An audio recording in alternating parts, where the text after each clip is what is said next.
नमस्कार दोस्तों। आज इजी प्लस चैनल में स्वागत है आप लोगों का। और हम लोग बात करने वाले हैं functions of injection moulding machine के बारे में। मतलब इंजेक्शन मोल्डिंग मशीन क्या फंक्शन करती है, कितने तरह से फंक्शन करती है, और उस फंक्शन के अंतर्गत क्या क्या प्रतिक्रियाएं, क्या क्या क्रियाएं होती हैं इंजेक्शन मोल्डिंग मशीन की, ये हम बेसिक रूप से जानेंगे। पर उससे पहले आप लोगों से एक रिक्वेस्ट है हम्बली कि आप लोग मेरे इस चैनल को ज़्यादा से ज़्यादा लाइक कर दीजिए, शेयर करिए और सब्सक्राइब करिए। तो चलिए शुरू करते हैं वीडियो को।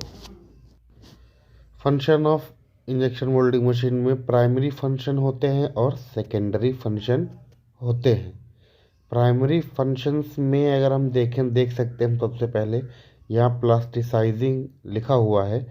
प्लास्टिसाइजिंग का मतलब होता है रिफिलिंग करना। तो दोस्तों सबसे पहले एक पहला काम जो है वो क्या है, रिफिलिंग करना है। रिफिलिंग किस तरह से होती है, इंजेक्शन मोल्डिंग मशीन के बैरल में स्क्रू जब एंटी क्लॉकवाइज रोटेट होता हुआ पीछे की दिशा में जाता है तो जो उसकी चूड़ियाँ हैं उसमें मटेरियल फंसता हुआ रोटेट करता हुआ आगे की तरफ आता है और स्क्रू के आगे इकट्ठा हो जाता है। इस तरह से प्लास्टिसाइजिंग या फिर कहें कि रिफिलिंग हो जाती है। दूसरा क्या काम है, इंजेक्शन करना। तो मशीन का काम ये इंजेक्शन करना भी है, क्योंकि जब तक इंजेक्शन ही नहीं होगा तो मोल्ड में मटेरियल जाएगा कैसे और प्रोडक्ट फॉर्मेशन नहीं हो पाएगा।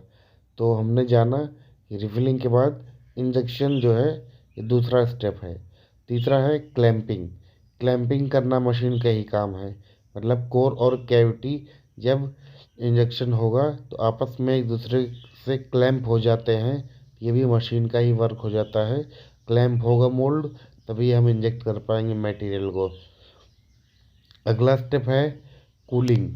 कूलिंग में क्या होता है दोस्तों, कूलिंग में जब पार्ट इंजेक्शन हो जाता है उसके बाद कुछ देर के लिए जो मटेरियल गया है उसको हम ठंडा करते हैं ताकि मटेरियल सॉलिडिफाई हो जाए और जो मोल्ड का इम्प्रेशन है उसमें पार्ट पूरी तरह से वो शेप ले करके ठंडा हो करके सॉलिड बन जाए और एक अच्छी क्वालिटी का प्रोडक्ट हमें मोल्ड खोलने के बाद प्राप्त हो।